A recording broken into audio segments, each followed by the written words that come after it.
এবার আতশকাচের নিচে অভিষেক বন্দ্যোপাধ্যায়ের আত্মসহায়ক সুমিত রায়ের খোঁজে কাক ভরে অভিষেকের কালীঘাটের বাড়িতে হানা দেয় পুলিশ। সূত্রের খবর, রাত 2:30 নাগাদ কালীঘাট থানার পুলিশ আধিকারিকদের সঙ্গে নিয়ে অভিষেকের বাড়িতে পৌঁছয় শালবনী থানার পুলিশ। সুমিতের মোবাইলের সর্বশেষ টাওয়ার লোকেশন ট্র্যাক করেই অভিষেকের বাড়িতে হাজির হয় পুলিশ। সঙ্গে ছিলেন ডিএমজির কর্মীরাও। কেন্দ্রীয় বাহিনী দিয়ে ঘিরে ফেলা হয় অভিষেকের বাড়ি। তবে প্রবেশের আগে ডাকাডাকি করা হলেও মেলেনি সাড়া। দীর্ঘ সময় ধরে বাড়ির বাইরে অপেক্ষা করার পর দরজার তালা ভেঙে ভিতরে প্রবেশ করে চলে তল্লাশি অভিযান।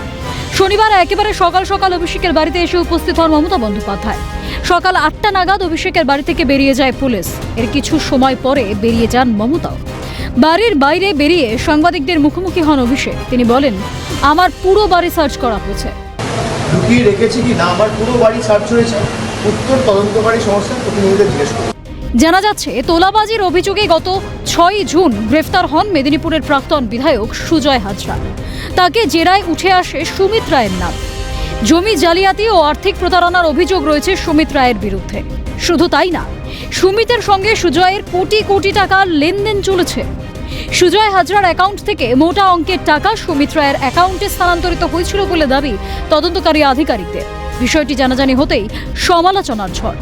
প্রাক্তন পুলিশ কর্তা অনিল জানার কটাক্ষ, সব দুর্নীতির মাথাগুলো মিশেছে এক জায়গায়।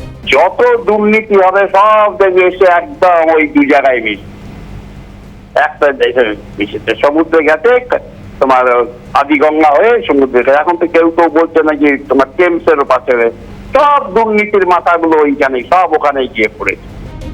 রাজনৈতিক বিশ্লেষকদের মতে, তৃণমূলের শাসনকালে যে কালো সাম্রাজ্য গড়ে তুলেছিলেন অভিষেক বন্দ্যোপাধ্যায়, তার মূল কাণ্ডারি এই সুমিত রায়। অভিষেক বন্দ্যোপাধ্যায়ের যে কালো সাম্রাজ্য, রাজনৈতিক প্রভাব খাটিয়ে যে কালো সাম্রাজ্য পশ্চিমবঙ্গে কায়েম করেছিল 15 বছরে, বিশেষ করে 12 সালের পর থেকে, সেটা কিন্তু পরতে ধরা পড়বে। জেলায় বিভিন্ন জায়গায় যে বড় বড় দুর্নীতিগুলো হয়েছে, সুমিত রায়ের নাম ভাঙতে অভিষেকের প্রভাবে হয়েছে। এবং সুমিত রায় হচ্ছে একটা ট্রানজিট রুট, এই রুটটা হচ্ছে দুর্নীতির আপ টু টপ বটম, অর্থাৎ একদম অভিষেক অব্দি পৌঁছয়। তথ্য বলছে, এর আগে কয়লা পাচার মামলায় সিবিআই এর মুখোমুখি হয়েছিলেন সুমিত। নিজাম প্যালেসে ডেকে তার বয়ান রেকর্ড করা হয়।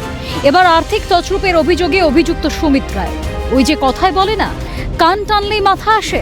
অভিষেকের ছায়াসঙ্গীর নাগাল পেলেই দুর্নীতির আঁতুড়ঘরের সন্ধান পেতে চেয়ে আর সময় লাগবে না, তা বলাই বাহুল্য। আর ঘটনার ঘনঘটা দেখে প্রশ্ন উঠছে, মমতা অভিষেকের জেল যাত্রা কি তবে শুধুই সময়ের অপেক্ষা? ক্যামেরায় সমীরণ হাওলাদার ও বিধান মাহাতোর সঙ্গে দীপাঞ্জনা সাউ ও অভিরূপা সাহার রিপোর্ট, ক্যালকাটা নিউজ।